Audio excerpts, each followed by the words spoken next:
Déjà, bienvenue à toutes et à tous. Je suis Grégoire Even, je suis le cofondateur d'Up Together. C'est avec un énorme plaisir qu'on vous accueille pour cette masterclass de rentrée. Alors, beaucoup de nouveaux managers qui intègrent la communauté, donc bienvenue à tous.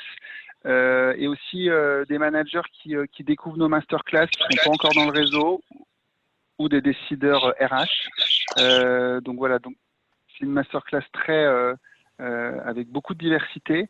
Pour ceux qui ne nous connaissent pas très bien, je vous rappelle, Up Together, nous, on réunit des managers de différentes entreprises et on leur fait faire de l'intelligence collective en visio pour qu'ils puissent avancer dans leurs problématiques managériales en partageant, en s'écoutant, en travaillant à la fois sur leur posture et sur des cas hyper concrets. Et en fait, de tous ces ateliers, il y a un peu plus d'une trentaine de groupes maintenant. On a énormément de sujets qui sortent tous les mois et on fait régulièrement le ranking de tous ces sujets et ceux qui sont les plus traités et abordés par les managers. On va chercher des speakers de haut vol, nos mentors, pour éclairer l'ensemble de la communauté sur ces sujets.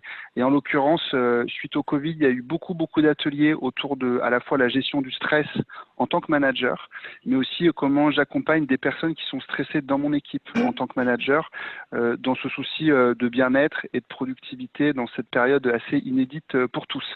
Et de là, donc, on travaille avec Anne-Laure Nouvion, qui est une de nos mentors et avec qui on est très heureux de travailler. Anne-Laure, elle est experte en neurosciences et elle est chercheuse et coach en entreprise.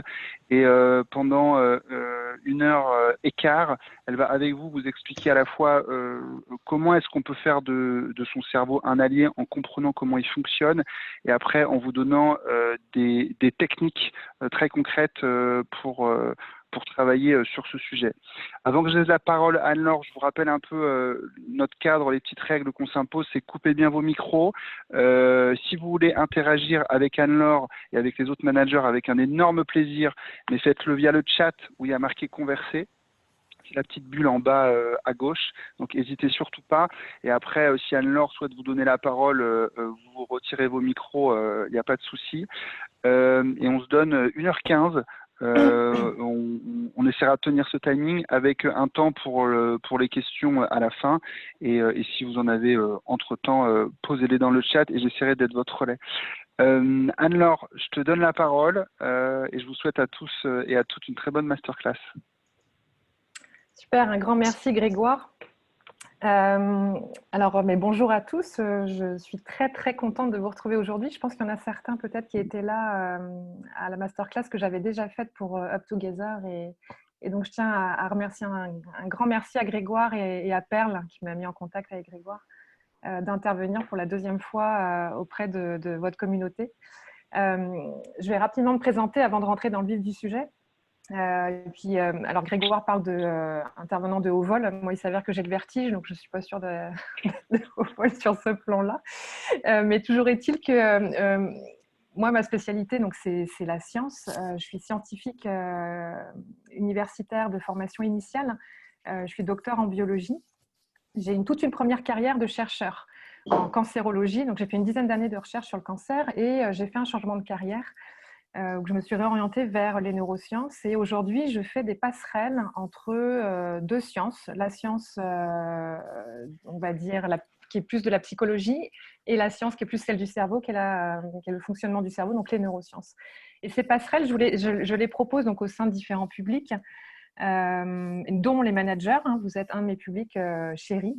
J'adore vous accompagner dans vos enjeux au quotidien et j'ai 4 angles d'intervention qui s'allient autour du cerveau.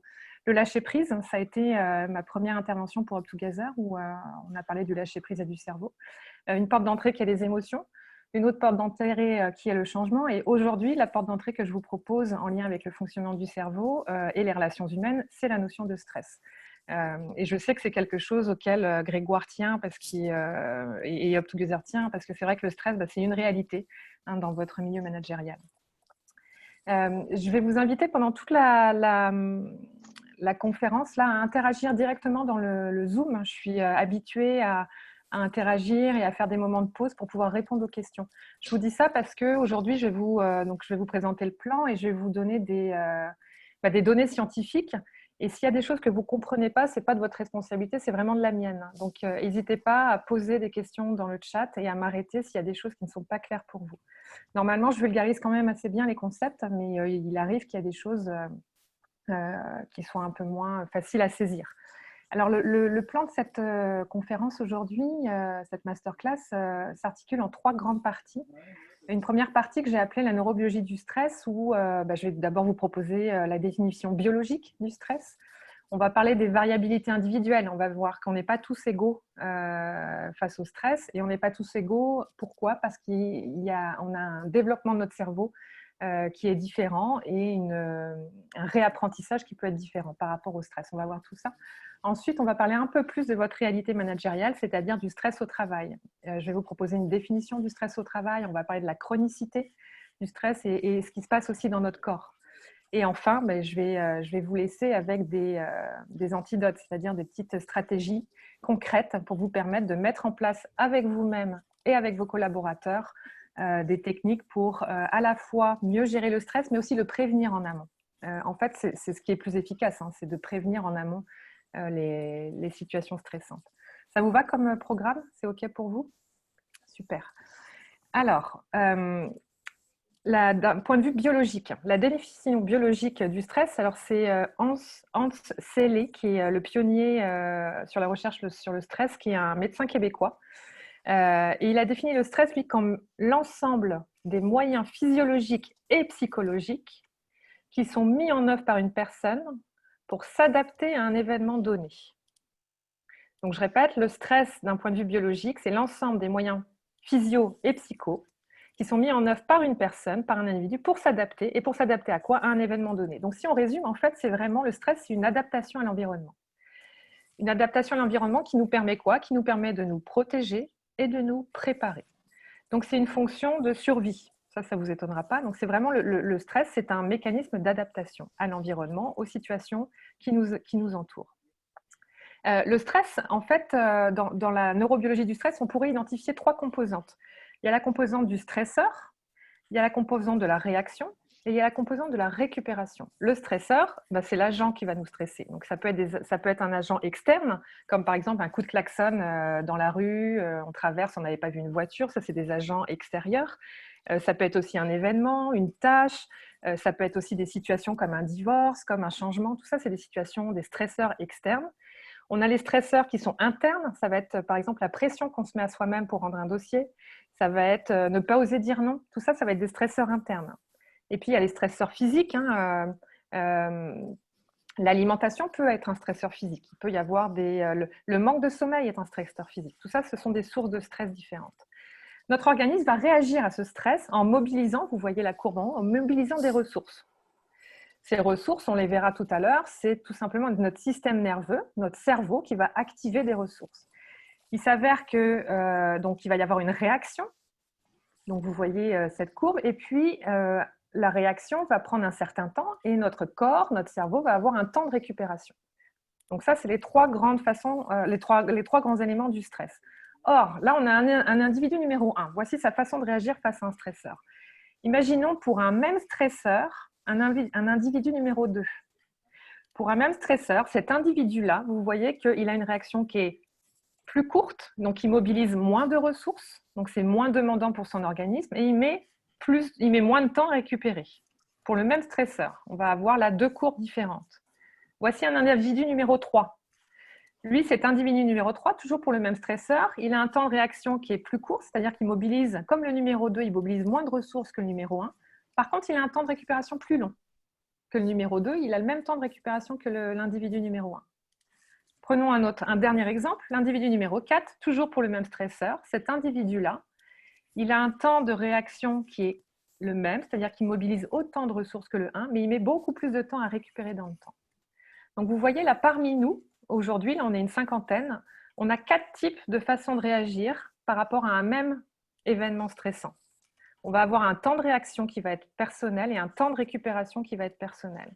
Ça, c'est de la première chose que j'ai envie de vous introduire, c'est qu'on a des variations individuelles face au stress. On ne réagit pas tous de la même façon.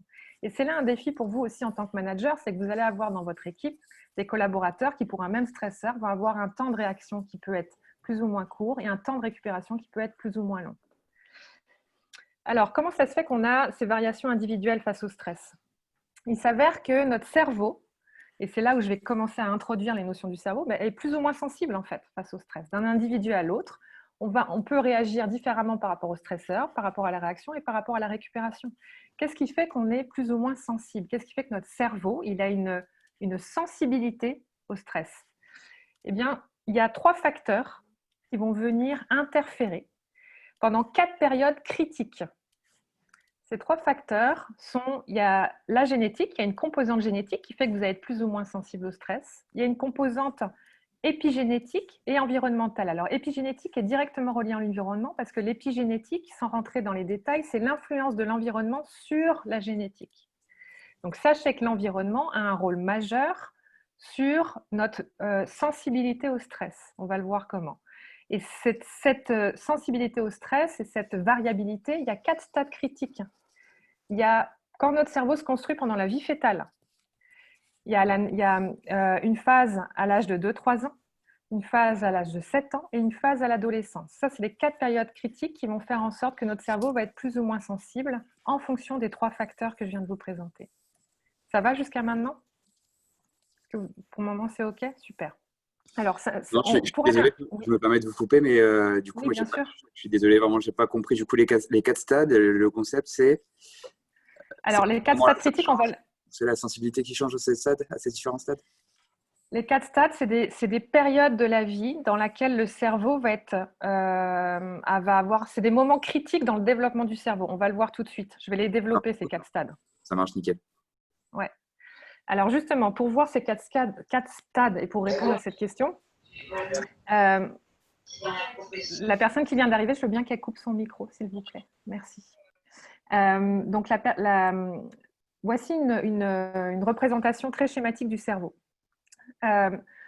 Pour vous présenter comment fonctionne notre cerveau aujourd'hui, je trouve ça intéressant de vous amener une théorie que vous avez sans doute entendue, soit vous l'avez lue, soit vous en avez entendu parler, c'est la théorie des 3 cerveaux. C'est une théorie qui circule un peu partout. On a un cerveau limbique, un cerveau reptilien, un néocortex.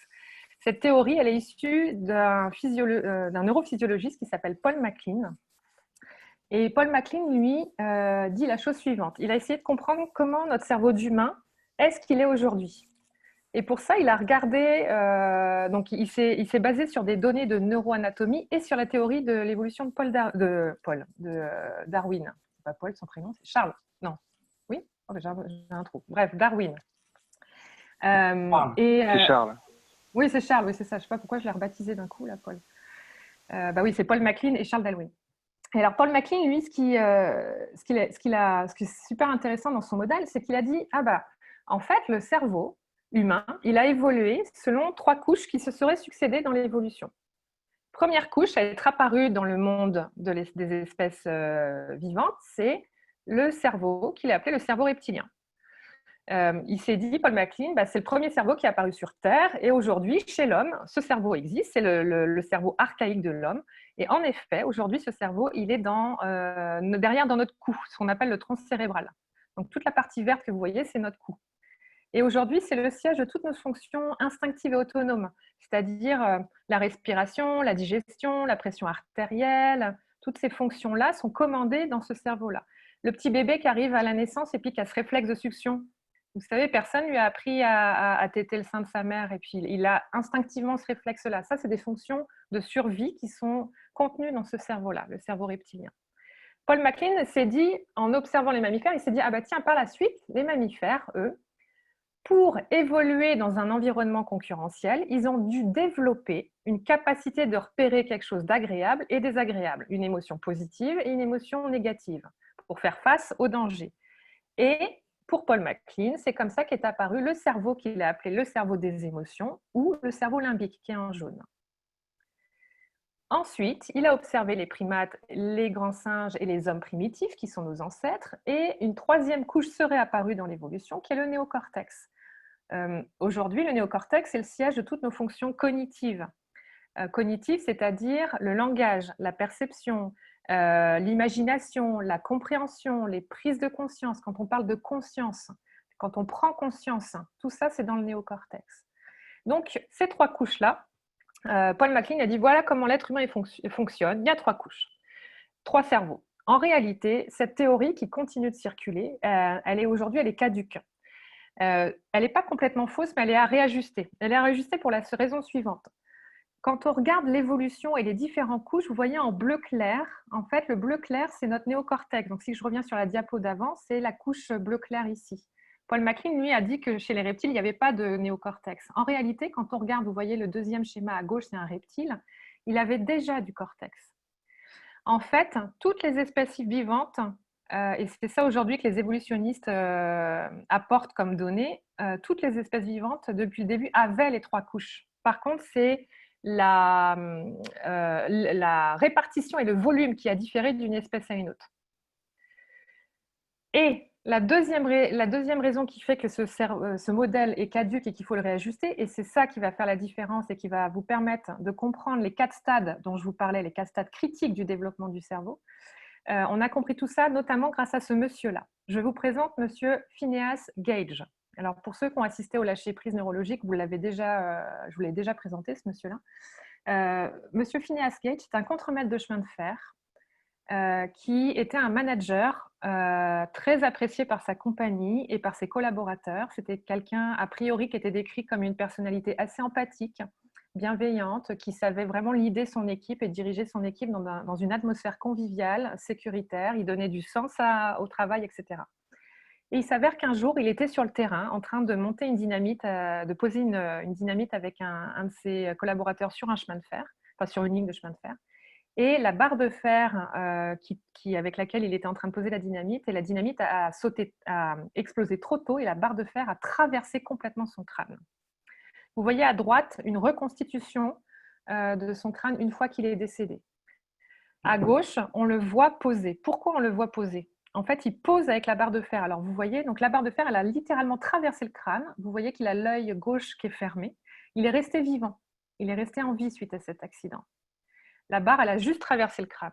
Il est resté en vie et il a réintégré la compagnie, sauf qu'il est passé de la personnalité que je vous décrivais, un manager bienveillant, à une personnalité totalement irascible, hyper colérique. Il n'était plus du tout capable de gérer ses collaborateurs. En fait, il y a eu un changement dans le comportement émotionnel de Phineas Gage. Et en fait, donc il a été viré de sa compagnie et le seul job qu'il a pu obtenir, c'est dans des cirques où c'est pour ça qu'on a une photo de lui. Là, il pose avec sa barre de fer. Il a été retenu dans les cirques, vous savez, comme à l'époque, il y avait la femme à barbe, il y avait le géant, il y avait, voilà. Donc Phineas Gage a fini par se faire embaucher dans des cirques et c'est pour ça qu'on a des photos de lui. Alors, pourquoi je vous parle de lui? C'est que quand on regarde mon modèle, voici où la barre de fer a traversé le cerveau. Elle a traversé toute la partie préfrontale du cerveau. Or, jusqu'à la théorie de Paul MacLean avait dit que les émotions, elles étaient dans la partie jaune, là. Les mammifères, c'est comme ça qu'ils avaient évolué, grâce à je ressens quelque chose d'agréable et de désagréable. Or, il s'avère que la barre de fer, elle a eu un impact sur le comportement émotionnel. Et c'est comme ça qu'on a pu ajuster le processus émotionnel et notamment notre façon de réagir face au stress de la façon suivante. En réalité, dans notre cerveau d'humain, il y a une partie que j'appelle le pilote protecteur, qui est un peu la centrale émotionnelle, c'est-à-dire que c'est là où sont générées les émotions, notamment le stress. Donc c'est ici qu'est généré le stress, qui est capté par l'environnement. Le signal du stress part du limbique, mais la façon de le gérer, la capacité de le gérer, c'est au niveau du cortex préfrontal. Et c'est là où, alors j'ai sans doute écrit orbitofrontal. Préfrontal, orbitofrontal, c'est des zones assez proches. Retenez que c'est dans cette zone en avant du front. Et c'est là où, en fait, Phineas Gage a été touché, lui.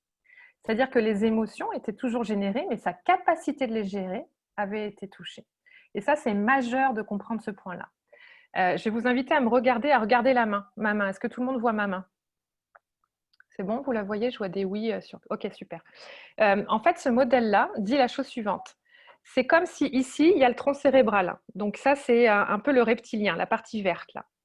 Mon pouce, ça va être le limbique. Donc c'est la centrale. C'est la centrale des émotions. C'est là où vous générez le stress. Mes 4 doigts, c'est le cortex orbitofrontal. C'est lui qui a la capacité de dire au stress, calme-toi. Et en fait, ce qui se passe, c'est qu'à la naissance, on arrive comme ça. À la naissance, on est des brutes d'émotions parce qu'on a un accès direct à la centrale des émotions, que j'appelle le pilote protecteur. Notre pilote exécutif, qui lui exécute, prend des décisions réfléchies, il n'est pas encore mature, qui sont métaphorisés par les 4 doigts. Il commence sa maturité à l'âge de 7 ans. C'est pour ça que 7 ans, c'est une période critique pour le cerveau. C'est que jusqu'à l'âge de 7 ans, on est comme ça. C'est pour ça que les tout petits, ils explosent de joie, ils explosent de colère. Puis ça passe d'une émotion à l'autre. Ça peut passer de la tristesse, des larmes, à la joie, à la colère, à nouveau à la tristesse. Jusqu'à l'âge de 7 ans, on est comme ça. À partir de 7 ans, notre préfrontal commence à envoyer des signaux à la centrale. Donc le pilote exécutif commence à parler au pilote protecteur en disant « calme-toi le pompon ». Ça doit être une expression québécoise, ça je le sais que c'est une expression québécoise, mais je l'aime bien cette expression. Mais vous comprenez l'idée, c'est vraiment l'idée de calme-toi. Donc à l'âge de 7 ans, on commence à tout juste à développer cette capacité-là. Il s'avère qu'à la période de l'adolescence, c'est la période où il y a le plus de connectivité qui s'installe. C'est pour ça que nos ados, ils sont « je suis un bébé et je viens de faire un gros câlin » et la seconde d'après « non mais lâche-moi, quoi, c'est bon, je suis capable, je suis grand ». Et en fait, ils alternent comme ça, nos ados. Et c'est aussi pour ça qu'ils sont crevés, c'est que la connectivité entre ces deux parties du cerveau est hyperactive pendant l'adolescence. Donc là, je viens de vous parler de l'âge critique de 7 ans, de l'âge critique de l'adolescence. Il s'avère que pendant la vie fœtale, il y a un impact majeur sur le développement du pilote protecteur. Donc à la vie fœtale, on ne va pas tous venir à la naissance avec le même potentiel de ce pilote protecteur. Tout ce qui est alors là je le dis aux mamans là, surtout l'idée c'est pas de vous faire culpabiliser, on a fait tout ce qu'on a pu au moment où on l'a pu, mais sachez que pendant la vie fœtale il y a un impact sur le développement de cette partie là, dans le sens où et de la partie préfrontale, de la future capacité de l'enfant à gérer ses émotions. Tout ce qui est alimentation, stress vécu pendant la grossesse va impacter ces deux parties là. Donc ça, c'est pour ça que c'est une période critique aussi. Donc si je reviens aux périodes critiques, là, la vie fœtale, l'âge de 2-3 ans, si j'ai le temps, je vous en parlerai un petit peu plus tard, mais pour le moment, ce n'est pas forcément important. Sachez qu'il y a une autre période critique à l'âge de 2-3 ans, période de 6-7 ans, période de l'adolescence. Pourquoi je vous dis ça? C'est que donc il y a des facteurs qui vont interagir sur ces périodes critiques, sur le développement du cerveau et notamment sur notre capacité de connecter le pilote exécutif, donc la gestion des émotions, la gestion du stress, au pilote protecteur qui lui envoie des signaux de stress. Et toute l'importance du cortex orbitofrontal. C'est lui qui va vraiment gérer le stress. Quand je parle des émotions, comprenez, puisque nous, là, on est dans une masterclass ciblée le stress c'est une des fortes émotions de l'être humain. Donc, le cortex, c'est lui qui va être capable de gérer. C'est lui aussi qui va être capable de prendre du recul. Vous savez, cette notion de discernement, d'être capable d'avoir un sens moral, un sens éthique, une prise de recul, un esprit critique, cette capacité de réflexion. Donc, le stress est géré à ce niveau-là et toute la gestion et toute l'importance d'être capable de gérer son stress se développe avec l'orbitofrontal. Alors, donc si je reviens à la diapo en arrière, les périodes critiques, là, elles vont être impactées, donc vous avez vu, par différents facteurs, et notamment par ce qu'on appelle les traumatismes. Les traumatismes vont affecter la connectivité entre le cortex, donc le pilote exécutif et le pilote protecteur. Tout ce qui est trauma précoce, donc précoce, c'est-à-dire avant l'âge de 7 ans, va impacter la capacité de connecter les deux pilotes. Il s'avère qu'on a tous plus ou moins des traumas à des différents degrés. Donc là, en fait, ce qui est intéressant de comprendre, c'est que même si on n'a pas su développer, notre cerveau n'a pas pu développer correctement une bonne connexion entre les deux, on peut réapprendre. Il y a un réapprentissage émotionnel pour développer ce fameux cortex orbitofrontal et ses capacités d'esprit critique, capacité de réflexion, etc. On va voir tout ça comment. Ça va jusqu'à maintenant? Je ne suis pas trop en train de vous perdre? Super. Alors, bon, la première notion là, qui est vraiment importante, et la conclusion, c'est on n'est pas tous égaux, malheureusement, par rapport au stress. Alors, qu'est-ce qu'on fait avec ça?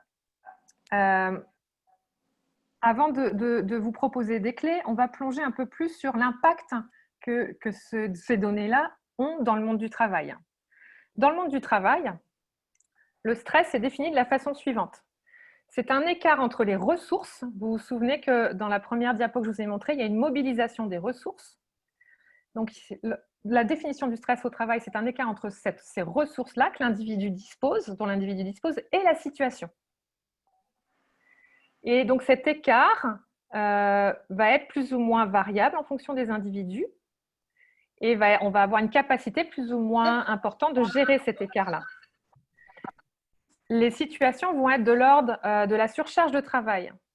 Donc, un objectif qui n'est pas clair. Tout ce qui est de l'ordre de conflit, un besoin profond d'autonomie alors qu'on est dans une situation où il y a une rigidité du collectif.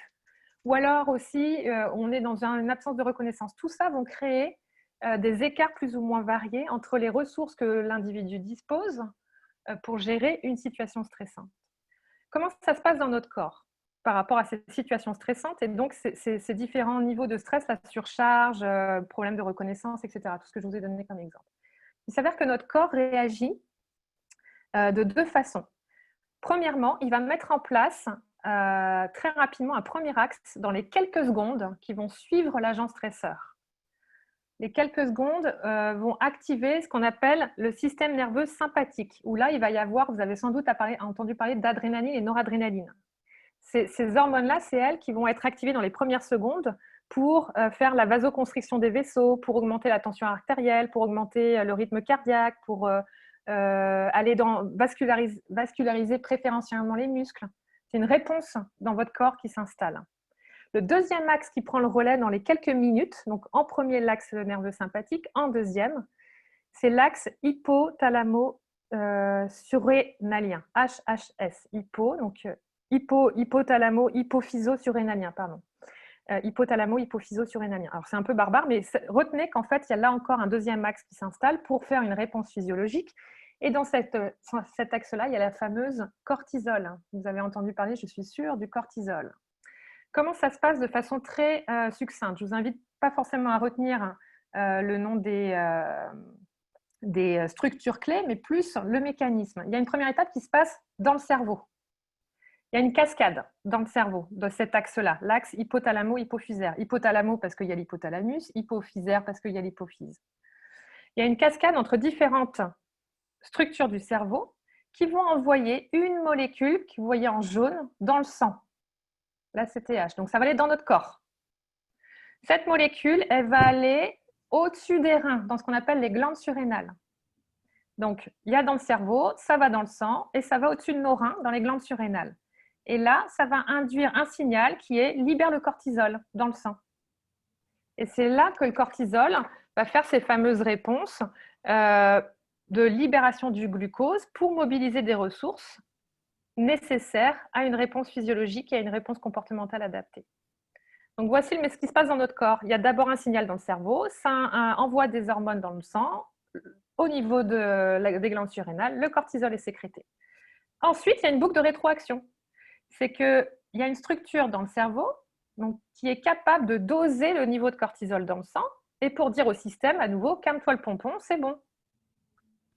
On a réagi, donc tu peux arrêter d'envoyer la CTH, arrêter d'envoyer le signal aux glandes surrénales et arrêter de sécréter le cortisol. Voilà comment ça se passe. Sauf qu'il s'avère que ce système fonctionne très bien dans la phase d'alarme et de résistance. C'est-à-dire, dans la phase d'alarme, l'alarme, c'est je vois le stresseur. Hop, il y a tout ce mécanisme, donc premier niveau d'alarme qui est le système sympathique. La résistance, donc là, on mobilise les ressources avec ce deuxième système que je viens de vous montrer, la cortisol. Donc, vous voyez, on résiste. Il s'avère qu'il y a malheureusement très souvent dans le monde du travail une troisième phase qui est une phase d'épuisement, où là, le système s'épuise. Pourquoi? Parce que l'alarme continue. Continue.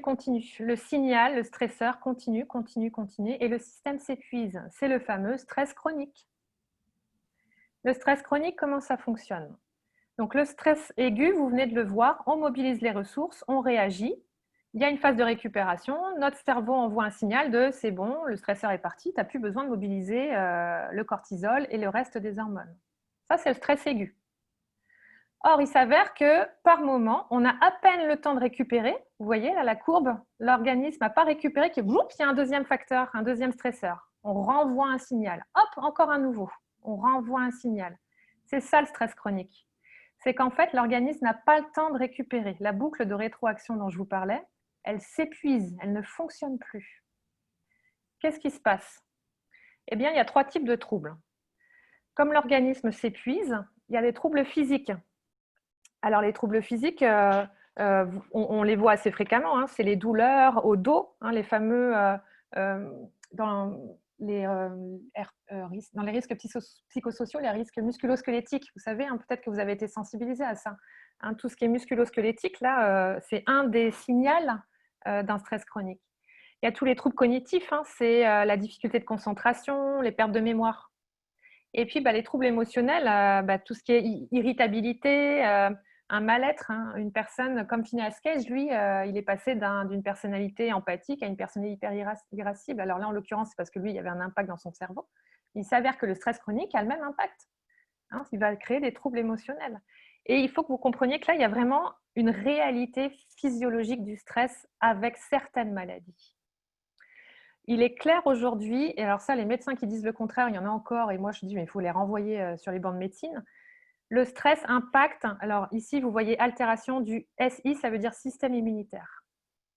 Le stress impacte directement le système immunitaire. Cette chronicité du stress, avec cette altération du fonctionnement là, de la boucle qui est censée réguler et dire à l'organisme, tu te calmes, l'organisme est constamment surmené, il y a constamment cette surproduction de cortisol qui fait qu'au bout d'un moment, le système immunitaire est affecté. Et pourquoi je vous amène ça? Parce qu'il y a un lien direct donc, entre stress et système immunitaire, et il y a un lien direct entre système immunitaire et accélération des métastases. Donc, aujourd'hui, stress et cancer, par exemple, c'est quelque chose qui est de plus en plus accepté par la communauté médicale parce qu'il y a cette altération du système immunitaire et que le système immunitaire joue sur le cancer. Il y a aussi une ulcération de l'appareil digestif. Hein. Le stress chronique va avoir comme conséquence des coliques ulcéreuses, des maladies inflammatoires de l'intestin. Il y a aussi un impact sur l'hippocampe. L'hippocampe, c'est la zone de la mémoire, donc tout ce qui est altération de la mémoire. Et ça va jusqu'à détruire des neurones. Donc, c'est vraiment important de prendre en compte le stress chronique. Ça va loin. Je suis en train de vous faire peur, là. Donc, là, je ne sais plus trop ce que j'ai mis parce que je ne vois pas mon écran, mais il y a les conséquences, c'est vraiment l'idée d'avoir une baisse de la concentration. Comment vous allez pouvoir le repérer? C'est dans votre environnement, c'est quand des personnes étaient, par exemple, assez perfectionnistes et puis d'un coup, il y a des répétitions d'erreurs, qu'il y a de la confusion, qu'il y a, qu'est-ce que j'ai écrit d'autre? Des troubles de mémoire, de la nervosité. Et puis, ça peut aller plus loin, c'est que ça va jusqu'à des troubles psy, voire de la dépression. Hein, ça va vraiment, comme ça impacte le système immunitaire, comme ça impacte le sommeil, comme ça impacte notre zone de la mémoire, ça impacte aussi l'équilibre psychique. Et ça va jusqu'à créer des burn-out et des dépressions. Alors, maintenant, qu'est-ce qu'on fait avec ça? Donc, c'est là où on va passer un petit peu de temps sur les antidotes. Avant de passer un petit temps sur les antidotes, parce que là, on a un peu de temps justement pour prendre le temps d'aller travailler sur comment faire, je vous invite à poser vos questions si vous en avez. On prend un petit temps là sur la partie théorique, parce que maintenant, on va passer un peu plus dans la partie pratique. Comment ça se passe sur la partie théorique? Est-ce que vous avez compris? Est-ce que c'est clair, cette histoire de pilote protecteur, pilote exécutif? Les différentes variabilités, ça va jusqu'à maintenant? Très clair, ok. Pouvez-vous préciser le rôle du cortisol? Oui, très bien, je peux préciser. Alors, le cortisol, donc, c'est une hormone qui est stimulée en cas de stress par notre cerveau. Notre cerveau va envoyer un signal dans notre corps pour stimuler la sécrétion dans le sang de cortisol. Une fois que le cortisol est dans le sang, il va aller libérer ce qu'on appelle le glucose. Le glucose, c'est du sucre. Le cortisol va libérer du glucose et ce glucose, il sert à nourrir en gros les muscles. Donc, si je veux résumer, le cortisol va permettre aux muscles de fonctionner, si on devait vraiment être schématique. Et pourquoi? Parce que quand il faut répondre au stress, on va le voir après, le cerveau, il va, par exemple, si tu as un danger et que tu veux te mettre à courir, à fuir, il faut que tes organes soient mobilisés pour répondre, avoir un comportement adapté. Et bien ça, c'est le cortisol qui va aller libérer du glucose, c'est du sucre, et le sucre va venir réveiller les muscles. En gros, c'est ça. Est-ce que c'est clair pour le cortisol, la personne qui m'a demandé le cortisol? Il y a 2 autres questions, je vais prendre le temps. Ok, super. Alors, une autre question. Les boucles avec récupération qui ne se mettent pas en place, est-ce que c'est juste à cause des événements stressants qui se répètent ou est-ce que certaines personnes ont juste du mal à activer, profiter de la phase de récupération? C'est une super bonne question. C'est les deux. C'est les deux, c'est-à-dire que, comme je vous l'ai expliqué, le stress chronique va venir impacter la boucle de récupération. C'est qu'au bout d'un moment, ça sature en fait. Il y a une saturation, ce qui fait que la boucle, elle ne peut plus faire son travail. Il n'y a plus de message, ça cogne. Donc, on est tous en stress chronique, on réagit tous de cette façon-là, c'est qu'il y a une saturation. Cependant, il y a aussi une variabilité individuelle.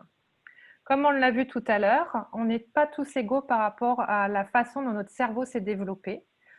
Il y a 4 phases critiques que je vais redonner parce que je vois une question. Il y a la vie fœtale, l'âge de 2-3 ans, l'âge de 6-7 ans et l'adolescence.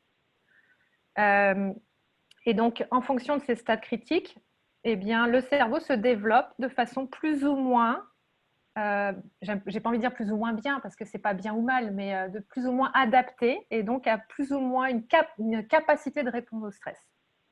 Voilà, pour répondre à cette question. Je vais juste arrêter ça pour pouvoir… Est-ce que Pierre-Antoine, ça répond à ta question? Oui, merci beaucoup. Ouais. Ok, super. Ensuite, Charles-Antoine, bonjour. Vous allez peut-être l'évoquer, mais j'ai lu qu'il existait une distinction entre stress positif et négatif. Ah oui, alors, je n'allais pas les voter, mais alors je crois, oui, je le lis souvent. En fait, pour moi, ce que j'appelle stress positif, c'est, j'aime pas, moi, je n'utilise jamais le mot positif et négatif. Au même titre que dans le monde des émotions, pour moi, il n'y a pas d'émotions positives ou négatives. Il y a des émotions agréables et désagréables. Il y a un stress qui peut être utile, et je parle d'utilité. Un stress qui peut être utile et un stress inutile. Le stress utile, et c'est notre mécanisme de survie, c'est si vous voyez une voiture qui vous frôle, eh ben, vous allez avoir un mécanisme de stress qui va faire en sorte de vous protéger pour pas vous balancer sur la bagnole. Donc, vous voyez, c'est ça c'est un stress utile. C'est ça qui parle de stress positif peut-être. Le stress qui est considéré négatif, c'est celui que je viens de vous décrire, c'est le stress chronique à répétition.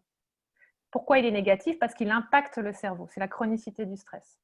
Voilà. Alors oui, c'est accepté scientifiquement, la notion de stress utile, pas utile. Je vous invite à retirer le mot positif et négatif parce que c'est un jugement de valeur et que pour moi, c'est pas bien ou mal, comme je vous le disais, c'est utile, pas utile, agréable, pas agréable. Vous voyez? Les antidotes permettent-ils d'un stress? Alors, on va voir tout de suite ouais, pour les antidotes. Et Anne-Laure, je peux me permettre oui. Je peux me permettre une question parce que sur ces histoires de stress utiles ou qu'on bannit, mais c'est vrai que dans certaines équipes, certains managers nous disent dans les ateliers qu'il faut que leur équipe soit un peu sous pression, donc finalement sous stress, pour atteindre des super bons résultats quand c'est nécessaire. Est-ce que toi, tu as un avis sur ça? Alors oui, j'ai un avis, mais qui va peut-être pas vous plaire. C'est que non, mais c'est…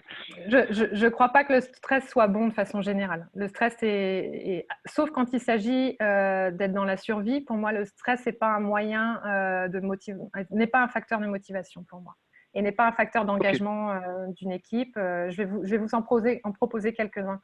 La pression pour moi n'est clairement pas Alors oui, ça va être efficace sur le moment. Sauf que ce n'est pas un facteur de cohésion d'équipe, c'est un facteur qui peut faire du délitement et qui peut au contraire impacter à terme la performance. Voilà. Parce que c'est vrai que je pense à un atelier qu'on avait co-animé avec des gens de l'équipe. C'était un manager qui travaillait dans l'événementiel. Et il y a, si tu veux, cette petite pression, tu vois, qui est positive, alors, où tout le monde est en stress avant de lancer la conférence, le show, tu vois. Ils avaient besoin de ça pour être tous ensemble. Ok, merci pour cette précision. Alors pour moi, ça, oui, à ce moment-là, cette précision, oui, merci de préciser comme ça, oui. Parce qu'en fait, ça, pour moi, c'est plus du… Alors oui, physiologiquement, c'est en effet c'est un stress aigu pour le coup. C'est un stress aigu parce qu'il y a un événement à un moment donné et qui va être associé à du plaisir. Le plaisir d'être ensemble, le plaisir de enfin aboutir à ce projet. Ça fait 1 an moi, je prépare un événement, là, je t'en ai parlé un petit peu, Grégoire, pour juin 2021. Donc, ça fait presque 2 ans qu'on est dessus. Alors, forcément, quand ça va arriver, les jours avant, on va avoir un niveau de stress. Là, oui, en effet, c'est un stress positif, mais ce n'est pas un stress qui est imposé par une hiérarchie. C'est un stress choisi par le collectif. C'est vraiment différent. Et donc là, en effet, ça peut être considéré comme un stress utile pour, ensemble, un collectif, aboutir à un résultat. Si c'est ça que tu voulais dire, oui, j'accorde que là, le stress… Ouais, carrément. Ouais, mais ça me permet de mettre un peu les choses dans les cases. Super clair, merci beaucoup. Ouais, parce qu'un stress imposé par la hiérarchie, c'est jamais bon pour moi. Ok, ça explique pas mal de choses pour mes enfants aussi. Bon, bah, super, Benoît. Ça c'est fait. Doit-on stresser nos enfants pour leur permettre de développer une meilleure résistance? C'est pas mal drôle cette question, Jonathan. Non, parce que de toute façon, la société va s'en charger pour toi. La société est suffisamment remplie de stresseurs pour les enfants. Par contre, l'idée, c'est de les accompagner à une meilleure résistance au stress. Et ça, je vais vous donner des antidotes, on va y venir tout de suite. Mais non, ne les stresse pas tes enfants, par pitié. Il y a suffisamment de stress, je pense, dans notre vie pour en plus en rajouter une couche. On parle de stress moteur aussi. Oui, sans doute, ouais. Le stress inutile, c'est le stress dépassé. Je ne sais pas, Valentin, ce que tu veux dire par là. Et Valentin, tu pourrais préciser, prendre la parole peut-être? Oui, les stress, en fait, une fois que la personne, en fait, elle a subi le stress, elle rentre en état, on peut dire, burn-out ou de stress post-traumatique, comme on peut en voir sur certaines personnes qui ont vécu des situations violentes. Oui, oui. Bah alors, tout ce qui est…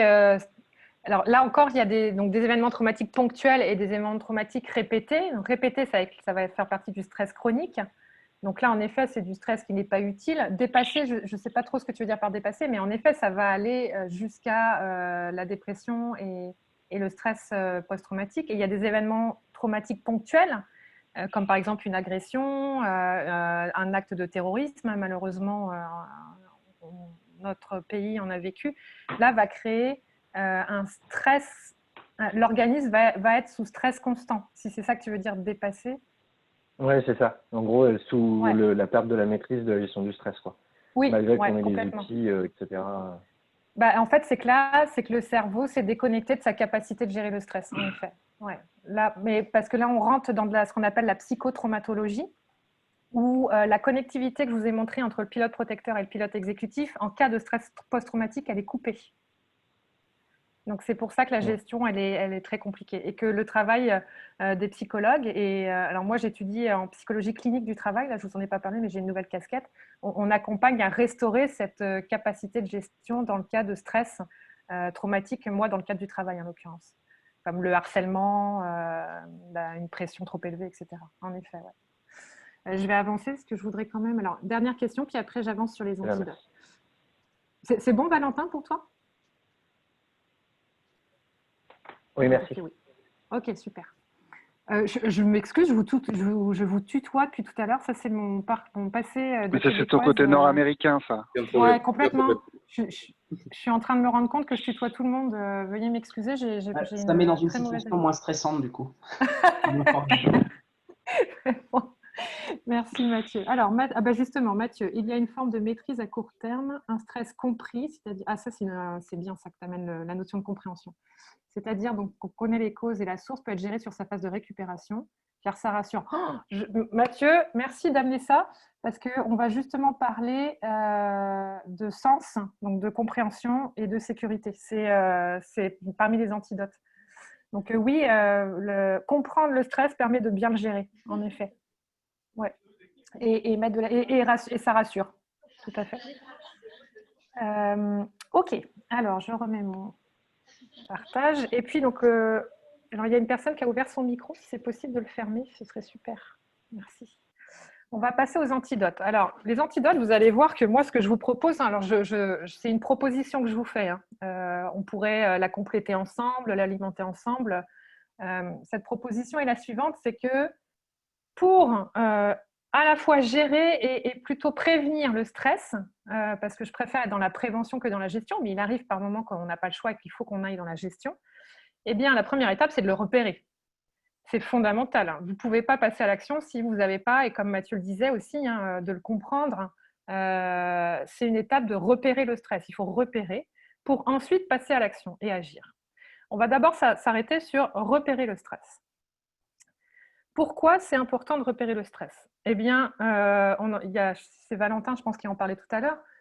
Le repérer va permettre, j'ai mis en point 2 là, de faire intervenir à temps, je devrais le mettre en point 1 en fait, faire intervenir à temps des acteurs de la prévention des risques psychosociaux pour éviter les burn-out que j'ai mis en point 1. Éviter tout ce qui est dépression. Un repérer va permettre d'aller désamorcer en amont. Et je vous ai aussi parlé de la contagion émotionnelle parce que bien, il s'avère que le stress comme les émotions sont contagieuses. En fait, c'est vraiment, je ne sais pas si vous avez entendu parler des neurones miroirs, mais il s'avère que dans notre cerveau, on a des neurones qui vont voir chez l'autre, et en voyant chez l'autre, ça va activer des zones chez nous. Par exemple, quand je bâille, si je me mets à bâiller, vous allez être nombreux à avoir envie de bâiller. Et rien que le fait de vous dire bâiller, je suis sûre qu'il y en a certains qui vont avoir envie de bâiller. C'est ça les neurones miroirs, c'est que c'est des mécanismes qui vont faire résonance dans notre cerveau. Et en fait, les émotions sont contagieuses. C'est un virus qui est beaucoup plus contagieux que le coronavirus, pour faire une blague d'actualité malheureusement. Ça se propage très rapidement au sein d'une équipe. Donc, c'est important de le repérer pour éviter cette contagion. Et puis aussi, l'idée de renforcer la cohésion d'équipe. Pourquoi? Parce que je crois pertinemment qu'au sein d'un collectif, quand il y a un collaborateur stressé, c'est chaque membre du collectif qui a son rôle à jouer. Donc, c'est aussi pour ça que c'est important de repérer, parce que ça permet de renforcer la cohésion d'équipe. Donc, voici 4 petits points, sachant que j'inverserai mon point 1 et mon point 2 la prochaine fois. Alors, comment faire? Là, on était dans pourquoi repérer, et ça, je pense que pour vous, c'est une évidence. En tant que manager, ça, je ne vous apprends rien. Comment repérer? Là encore, je vous propose 3 possibilités. La première, on en a déjà parlé, c'est de différencier le stress ponctuel du stress répétitif. Autrement dit, le stress aigu du stress chronique. Le deuxième, on va détailler ces 3 points-là ensemble. Le deuxième, c'est de repérer les signes. Et le troisième, c'est en tant que manager et en tant qu'individu, de connaître mon propre niveau de stressabilité. Le premier, on va s'arrêter un petit peu sur stress ponctuel, stress répétitif, autrement dit stress aigu, stress chronique. J'aimerais ça que vous me proposiez des exemples soit dans votre vie personnelle, soit dans votre vie professionnelle, différence entre c'est quoi, tiens, là j'ai vécu un stress aigu, là ça c'était un stress chronique. Quel exemple vous auriez à me donner? Pendant ce temps-là, je lis. Tu veux qu'on donne des exemples concrets, Anne-Laure, qu'on a vécu? Si vous avez des idées, pour que vous puissiez avoir des idées alimenter. Je les mets dans le chat. Ouais. Alors, je ne sais pas, ça peut être par exemple, voilà, gestion des émotions de mon mari, c'est du stress chronique. Ok. Donc là, on est dans le relationnel, en effet. Une personne qui vit une difficulté relationnelle, ça peut être répétitif. Donc là, c'est un stress répétitif. Inondation de la cuisine, super bon exemple. Ça, c'est un stress ponctuel. Super bon exemple. Stress chronique, être à l'heure avec ma fille tous les matins. Ouais, ok. Ça, en effet, ça peut être un stress chronique qu'on peut désamorcer. L'absence répétée d'un adjoint, ça peut être un stress chronique, en effet. Les objectifs avec l'échéance qui arrive, est-ce que ce serait ponctuel ou répétitif? Parce que ça peut être les deux. Pour moi, par exemple, ça pourrait être plus ponctuel. Comme je vous parlais de l'événement que j'ai en 2021, pour le moment, je ne suis pas stressée, mais je sais que 2 semaines avant, je vais être hyper stressée. J'ai vu marcher en bordure. Alors, attendez, il faut que j'arrête ça parce que sinon, je n'arrive pas à tout savoir. Bon, super, vous avez plein d'exemples. C'est bon, je pense que là, ponctuel, une présentation à rendre, c'est ponctuel. Chronique, allaitement de 3 mois pendant la grossesse, plus compliqué à la naissance. Ok, ça, c'est chronique. Alors, vous voyez, on a vraiment tous marché en bordure de falaise alors qu'on a le vertige, stress aigu. Bah ouais, ça, c'est vraiment tout à fait. Problème de transport, ça peut être répétitif en fonction des villes dans lesquelles on est. J'imagine qu'à Paris, ça peut être bien répétitif. Stress aigu, prise de parole devant le CODIR. Ça, c'est un super bon exemple que tu amènes, Greg. Greg, si tu m'entends, est-ce que tu étais là pour le lâcher-prise neurologique? Parce que j'ai parlé de la prise de parole en public et il y aurait pu avoir des petites techniques pour t'aider sur la peur de parler devant le CODIR. Mais on pourra en reparler après, si tu veux, si on a un peu le temps. Stress chronique, ne pas réussir à tenir les échéances des objectifs du fait de la charge de travail quotidienne. Alors, la charge de travail, ça, c'est un super bon exemple aussi. C'est une des sources de stress chronique au travail. Bon, bah, parfait, vous avez bien, c'est super, vous avez bien identifié stress ponctuel versus stress répétitif. Donc ça, c'est important de distinguer. Pourquoi c'est important? Parce que le stress ponctuel, c'est OK. Le stress ponctuel, notre organisme, le temps de récupérer, il va récupérer. Hein. Vous vous souvenez, donc il y a le temps de récupération, la courbe, elle va descendre. Alors que stress répétitif, la courbe, elle n'a pas le temps de descendre, oups, ça remonte, oups, ça remonte. Donc c'est vraiment important de prendre conscience de ces deux types de stress. On parlait tout à l'heure de positif et négatif, la personne qui m'a amené cet élément. Ça, c'est un peu ça finalement. Deuxième étape, repérer les signes. Alors, comment on fait pour repérer les signes? Les signes, c'est simple. Hein. C'est simple. C'est simple et en même temps, c'est pas si simple que ça. Une personne qui va d'un seul coup avoir de l'irritabilité, de la fatigue alors qu'avant elle n'en avait pas, des douleurs physiques qui arrivent, l'absentéisme, l'addiction, tout ça, ça peut. Ça ne veut pas dire que ça en est, attention. Hein. C'est pas forcément une addition, mais ce sont des signes. C'est comme des alarmes. Je vous invite à repérer ces éléments-là comme des alarmes que là, il y a un stress chronique au sein de mon collectif de travail. Les addictions, oui, parce qu'il arrive par exemple qu'une surcharge de travail, certains collaborateurs, la façon d'aller apaiser la surcharge de travail va être de se mettre à boire parce que ça apaise, ou alors de développer une addiction pour la cigarette parce que c'est les moments où je peux faire des pauses à l'extérieur et respirer. Ou alors carrément, ça peut être des addictions qui vont être reliées aux douleurs physiques parce qu'il y a des douleurs des douleurs de tête, des maux de tête ou des douleurs de dos qui sont mis en place et on devient addict à la médication et notamment les opiacés, c'est une des grandes addictions dans le monde du travail. On le sait peu, mais j'ai une collègue qui travaille sur les addictions dans le monde du travail et c'est assez impressionnant. Il y a beaucoup, beaucoup d'addictions. Comment notre cerveau réagit par rapport à ça? Et ça va vous donner… Est-ce que c'est bon, Christine? Ça te donne un peu plus de précision sur l'addiction? Ok, merci. Alors, comment notre cerveau y réagit? Et pour vous donner un peu plus de signes, là, je vous ai parlé des signes qui sont des signes comportementaux. Maintenant, je vais peut-être vous donner des signes qui sont un peu plus observables. Notre cerveau, quand il a une source de stress, il réagit de deux façons. Soit il va dans l'action, soit il va dans l'inhibition. L'action, c'est la fuite ou le combat. C'est-à-dire que soit je me barre en courant, soit je combats. Ça, c'est l'action. L'inhibition, c'est soit je fige, soit je me soumets. D'après vous, comment ça s'exprime en organisation? Comment ça s'exprime, là, le cerveau? Fuite, combat, figé, soumission, comment ça s'exprime dans le monde du travail? Quels vont être les mots-clés pour fuite, les mots-clés pour combat, d'après vous? Je vous donne le premier. Alors, combat, super. Combat, ouais, agressivité. Combat, ça va vraiment être tout ce qui est conflit. Ouais, tout à fait. Combat, ça va être donc des comportements agressifs, des comportements répétés aussi de conflit, des comportements aussi de tout le temps aller confronter. La fuite, alors j'ai pas… Oula, ouais, super, vous êtes nombreux à réagir d'un coup. Alors, procrastination, moi je le mettrais plus, Greg, dans… soit figé, soit soumission. La fuite, en fait, c'est souvent la démission. Hein. La fuite, ça va être l'absentéisme, en effet. La démission et l'absentéisme. Figé, ça va être, ça va être une forme d'inertie. D'inertie, c'est-à-dire, vous savez, ces personnes qui étaient assez actives, puis d'un coup, elles font ce que vous leur dites de faire, mais sans plus être actives, quoi. Je le fais parce que je dois le faire. Il y a quelque chose de l'ordre de l'inertie. La fuite, Elsa, la fuite est donc physique. Une fuite, ça peut être aussi, oui, elle va être physique de l'ordre de la démission ou l'absentéisme. Ça peut être aussi, en effet, une fuite psychologique.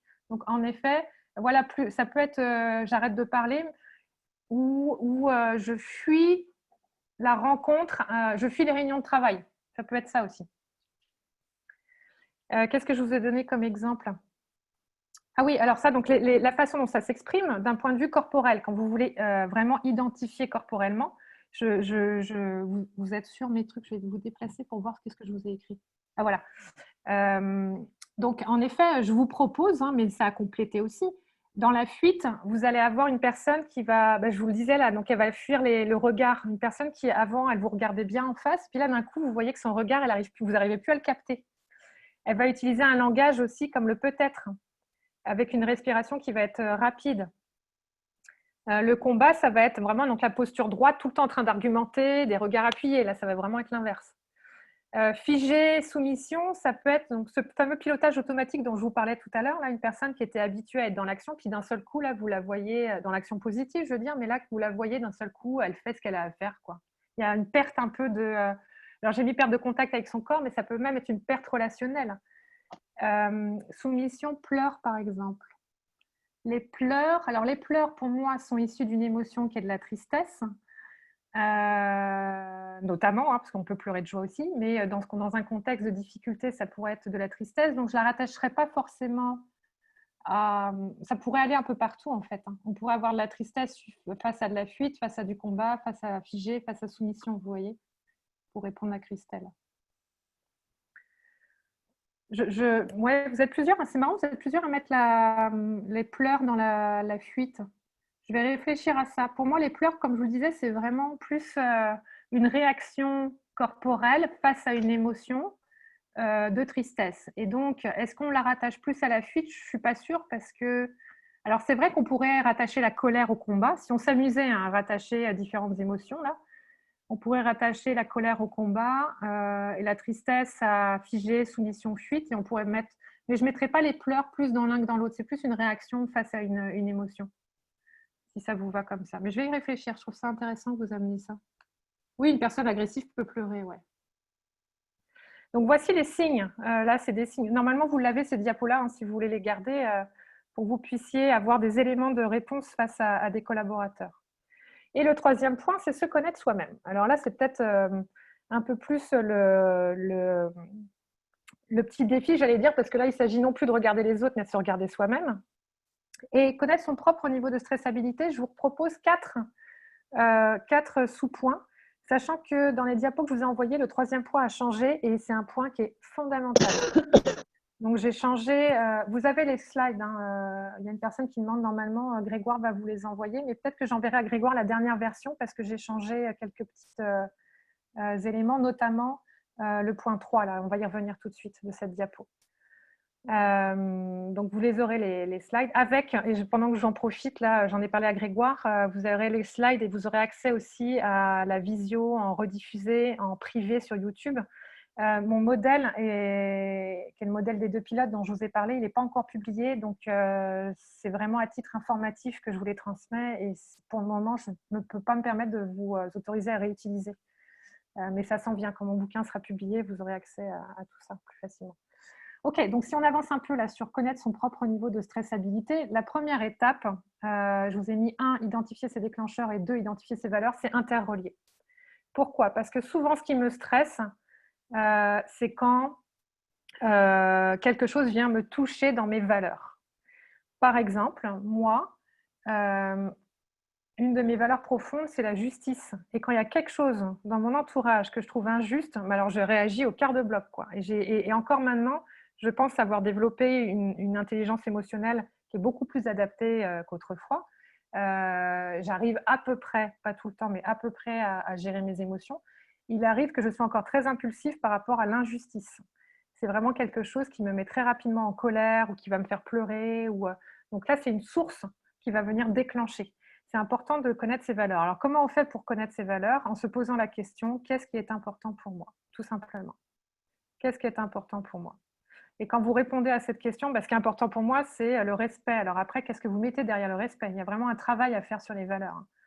Je vous dis ça parce que les valeurs, c'est vraiment important.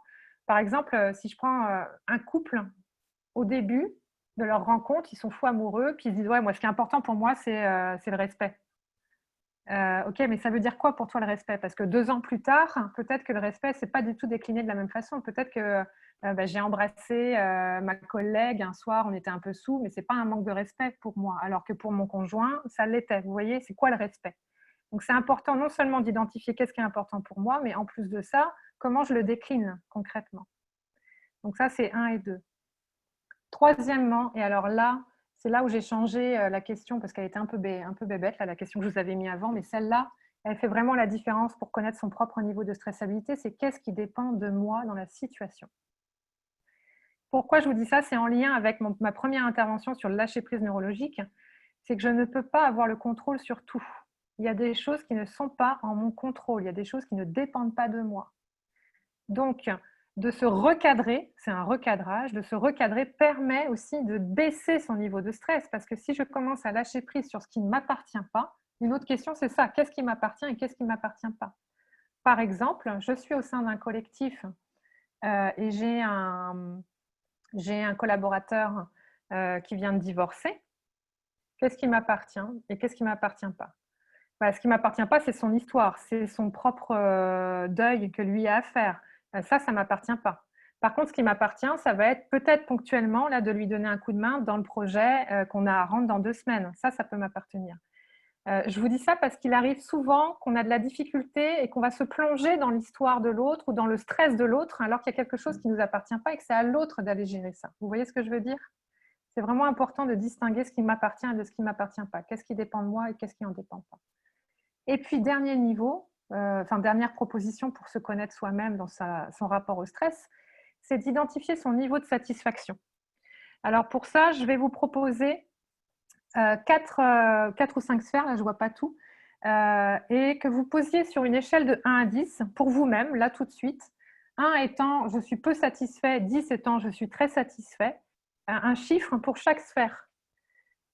Vous pouvez le faire, là je vous donne une petite minute, c'est vraiment vous avec vous-même. Donc sur la sphère perso, je suis à combien? Santé, famille, amis, et je ne sais pas ce que j'ai mis à droite. Social peut-être? Donc je suis à Travail. combien sur une... Travail. Ah bah oui. Ça tombe bien. Ça tombe bien.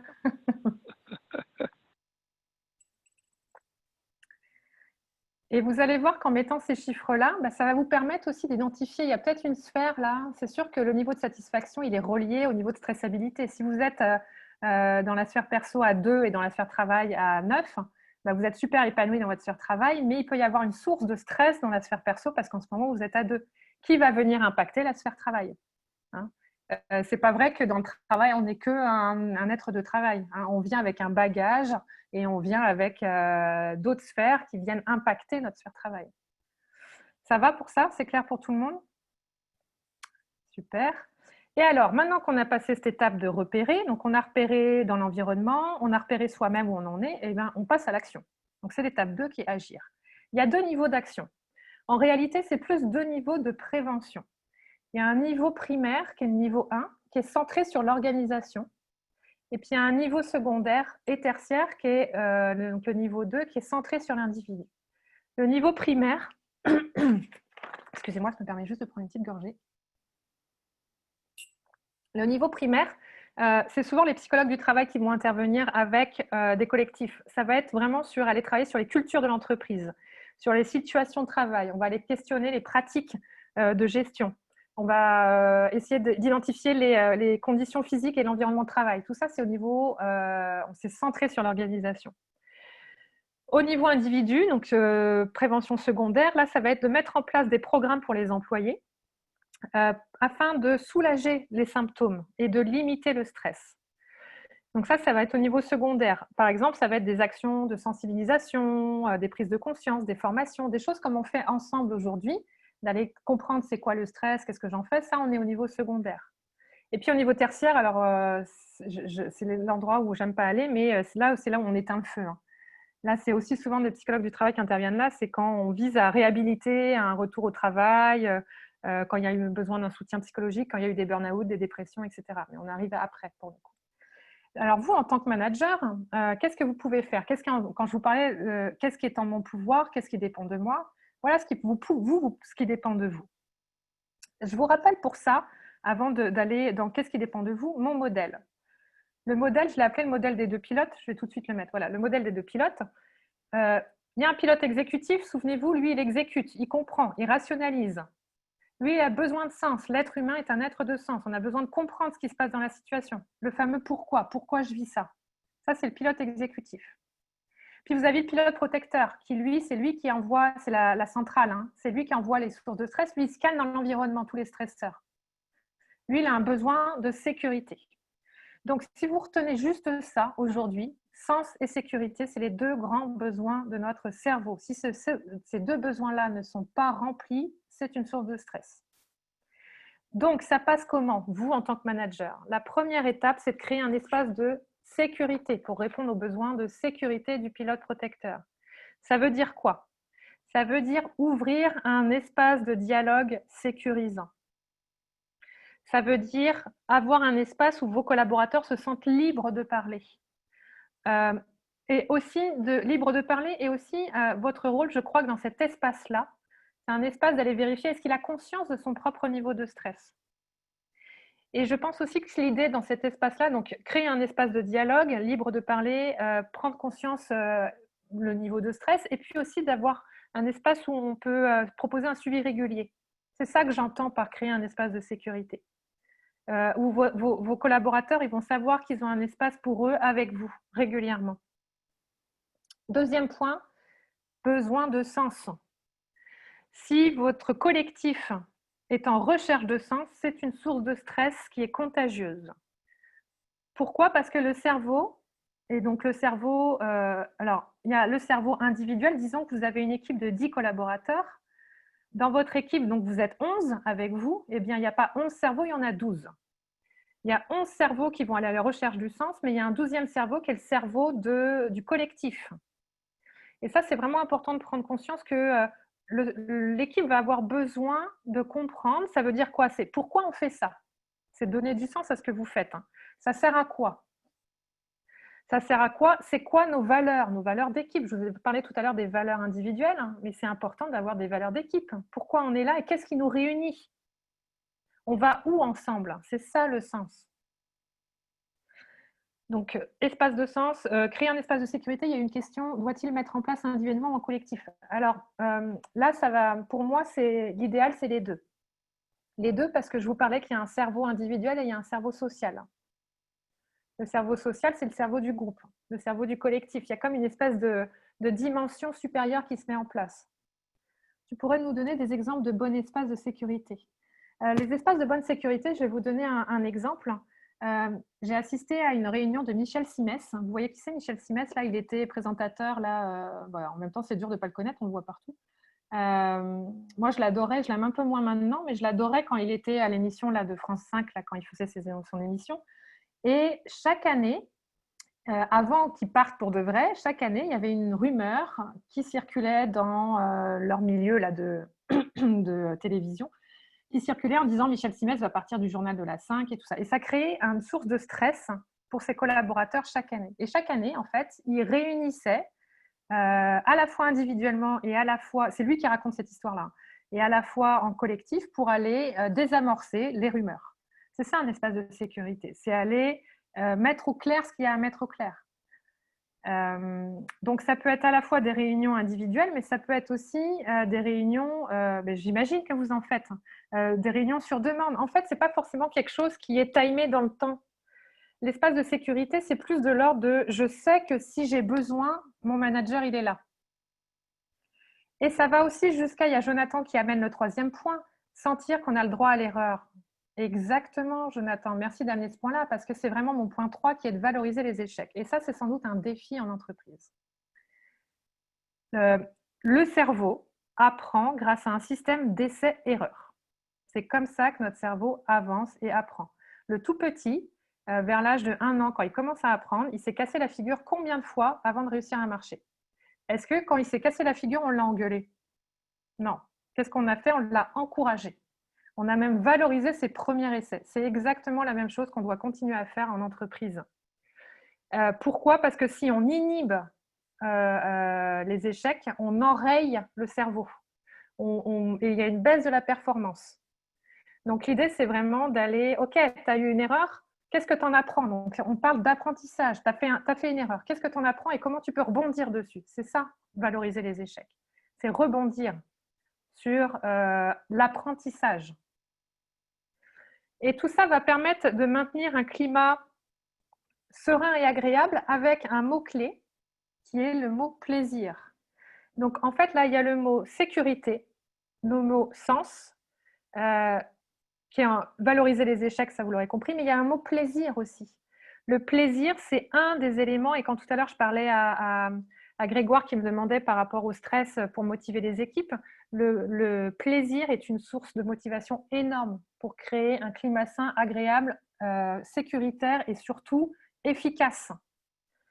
Le cerveau, alors je n'ai pas le temps d'en parler là, mais c'est un autre système, si vous avez envie d'aller fouiller là-dessus, ça s'appelle le système de récompense. Notre cerveau va passer à l'action par l'idée d'obtenir une récompense, d'où le besoin de reconnaissance. Et ce n'est pas une reconnaissance forcément salariale, bien sûr elle est importante, mais ce n'est pas que ça. Notre cerveau, il a besoin d'avoir une reconnaissance de ce qu'il a fait, de se sentir utile. Et alors les mots-clés, je vais revenir sur le dernier point, hein. Les mots-clés, c'est ceux-là, hein. C'est sécurité, sens, utilité. Qu'est-ce que j'ai mis? J'ai dû mettre plaisir. Ça, c'est les mots-clés pour que notre collectif va limiter l'impact du stress. Et en grand recours, je vous invite à référer, parce que même si vous développez des aptitudes managériales qui vont être de l'ordre de repérer le stress et de mettre en place des actions sécurisantes, il arrive qu'un collaborateur, pour X raisons, parce qu'il n'y a pas que la sphère travail, ait besoin d'avoir un soutien d'ordre psychologique. Donc, n'hésitez pas à référer. Alors voilà, c'est vraiment tout ça que je voulais vous apporter aujourd'hui. Je vais prendre des dernières petites questions parce que la conférence est finie. Là, la dernière diapo, c'était, on n'aura pas le temps de la faire, mais pareil, si vous êtes intéressé, c'était une petite diapo de cohérence cardiaque. Pour ceux qui ne connaissent pas la cohérence cardiaque, c'est une façon fantastique de gérer son stress. C'est visualiser une boule qui monte et qui descend et accorder sa respiration sur la boule qui monte et qui descend. C'est une technique très concrète de gestion du stress. Donc voilà, j'aimerais vous entendre, ou si vous avez des questions. Alors je vois déjà qu'il y a des questions qui arrivent sur cette masterclass. Je peux rester quelques minutes de plus et puis peut-être que Grégoire va vouloir faire un petit commentaire. Je vais regarder. Déjà, waouh, quoi. Un énorme merci, Anne-Laure, super intéressant de comprendre tout ça, comment ça fonctionne avec ces clés hyper chouettes. Enfin voilà, super riche. Mille merci vraiment pour ce partage et de nous avoir fait comprendre tout ça. Ce que je vous propose, c'est on se donne 5 minutes pour prendre quelques questions et après je souhaiterais juste vous soumettre ce que vous avez pensé de la masterclass. Donc si vous pouvez rester encore 5 minutes, c'est super.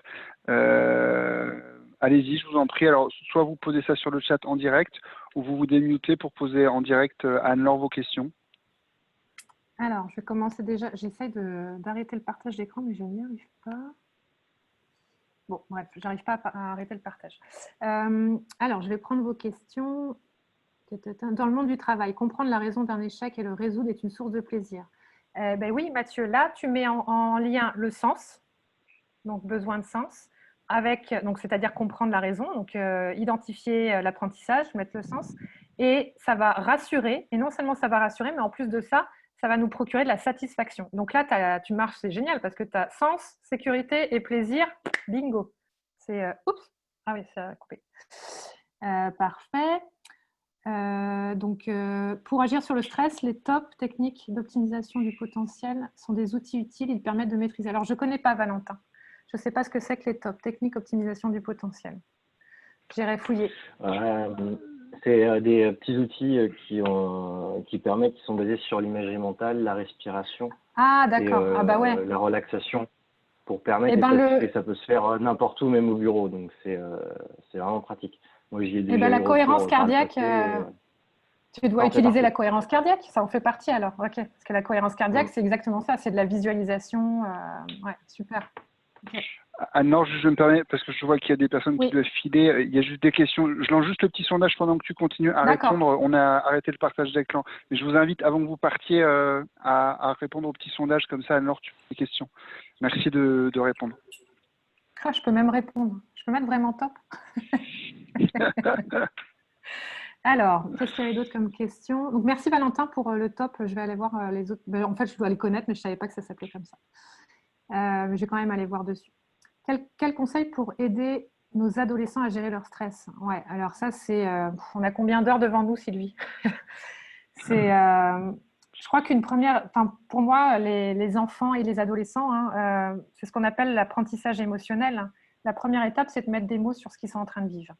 Pourquoi ? Parce que c'est pas évident pour un enfant comme non, vous me voyez plus là, ou je sais pas si vous me voyez encore, mais comme cette histoire là de, vous savez, le pilote exécutif est pas encore mature, les émotions elles sont brutes et on ne sait pas pourquoi. Donc c'est de les accompagner à mettre des mots. Ça c'est la première étape. Après il y aurait plein d'autres conseils, mais on n'a pas trop le temps, mais c'est déjà une bonne étape ça, de mettre des mots.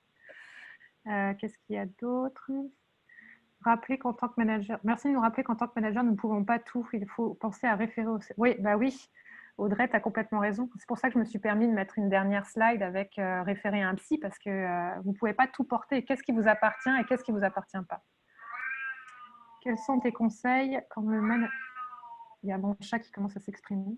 Quels sont tes conseils quand le manager ne trouve plus de sens ou perd en sécurité pour garder ses collaborateurs ? Alors, Lucas, si le manager lui-même a une perte de sens, la première étape, c'est d'aller se faire coacher. Ou d'en parler à sa direction, parce que je dis d'aller se faire coacher, mais il y a peut-être d'autres étapes avant d'aller se faire coacher. Mais est-ce qu'il perd du sens parce que la direction, son N+1 n'a pas de sens, ne lui a pas donné de sens ? C'est difficile de donner du sens à son équipe si nous-mêmes, on n'en a pas. Ça, c'est vraiment difficile. Donc, c'est d'aller chercher le sens, et le sens va permettre d'apporter de la sécurité, généralement. Un grand merci. Merci beaucoup. Merci à vous pour les bons commentaires, c'est super. Cela confirme beaucoup de démarches et doutes pour poursuivre dans cet axe sécurité psychologique, ça fait plaisir. Oui, tout à fait, Régis. Merci, je viens de comprendre la réponse de soumission face au stress de mon équipe alors que moi, je tente d'être dans l'action. Tant mieux. Tant mieux si ça permet de comprendre et peut-être de mettre en place une action différente. Et puis, vraiment, n'hésitez pas à faire appel à moi si vous voulez. Même je réponds de façon bénévole quand j'ai le temps. Alors, j'ai un temps limité et je suis souvent sollicitée, mais si j'ai le temps, hésitez. Vous avez des petites questions, n'hésitez pas. Normalement, je réponds tout le temps avec un délai, mais je réponds. Comme la capacité à chacun à récupérer du stress est différente, comment dans une gestion d'équipe peut-on moduler le curseur ? Ouais, alors ça, c'est sans doute sans que ça ressemble à du favoritisme. C'est aussi une bonne question, Mathieu, et c'est vrai que c'est un défi, ça, d'aller identifier le curseur, et c'est pour ça que je pense que c'est important d'avoir des rencontres individuelles. Parce que si tu fais des rencontres individuelles pour tout le monde, chacun ne sait pas forcément ce qui se passe dans la rencontre avec le manager, et donc là, tu peux avoir peut-être plus d'attention pour une personne parce qu'elle vit un moment difficile et qu'elle a besoin d'un peu plus d'attention. Je crois que la rencontre individuelle fait partie de la gestion d'équipe pour moi, pour ce plan-là, pour justement respecter, tu vois, et éviter qu'il y ait du favoritisme, en effet. Ouais, et du coup, si je peux rebondir Ouais. là-dessus, est-ce que, du coup, toujours dans une gestion d'équipe générale, mettons, on est dans une équipe projet, on a un hyper émotif et quelqu'un qui va être plus dur et donc, du coup, qui va pouvoir mieux encaisser. Est-ce qu'on peut être un peu plus clair, c'est-à-dire en individuel, envers la personne qui est plus émotive, en lui disant, écoute, si je suis plus stressant maintenant, c'est parce qu'il faut aussi que je fasse bouger tout le monde, donc ne le prends pas personnellement pour toi. Est-ce qu'on peut être tout aussi, on va dire, exubérant que ça, quoi, explicite? Un grand oui. L'idée, pour moi, c'est d'être le plus authentique possible.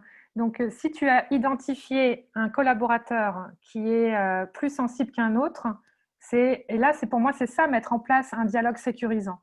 C'est de le prévenir en amont, lui dire, regarde, je sais que tu as… Alors, ça dépend comment il le reçoit, parce que si tu dis, je sais que tu as un niveau de stress plus élevé, donc c'est de trouver les mots qui vont être… je te préviens, là, il va y avoir un moment de stress important et je reconnais ton travail et tout ce que je vais dire, ce n'est pas forcément dirigé contre toi. Si j'ai quelque chose à le dire diriger vis-à-vis de toi, je te le dirai.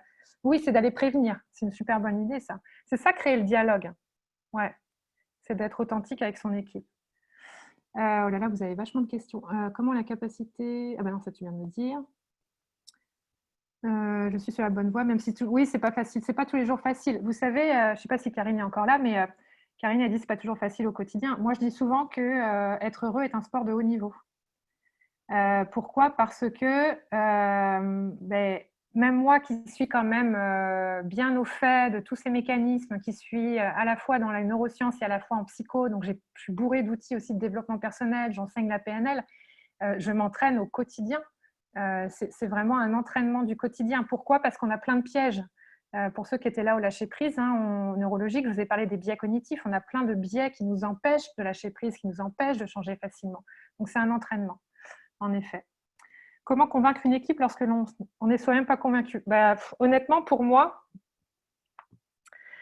je crois vraiment que l'authenticité est la meilleure des façons. Alors, tout est contextuel, parce que ce que je vais vous dire, je ne veux pas que vous le preniez à la lettre, mais je crois qu'il arrive par moment, ça peut être efficace de le dire, de le verbaliser, de dire, écoute, là, en ce moment, ce projet-là, je ne suis pas super convaincue du résultat, mais on n'a pas le choix parce que la direction le propose, alors on va le tenter.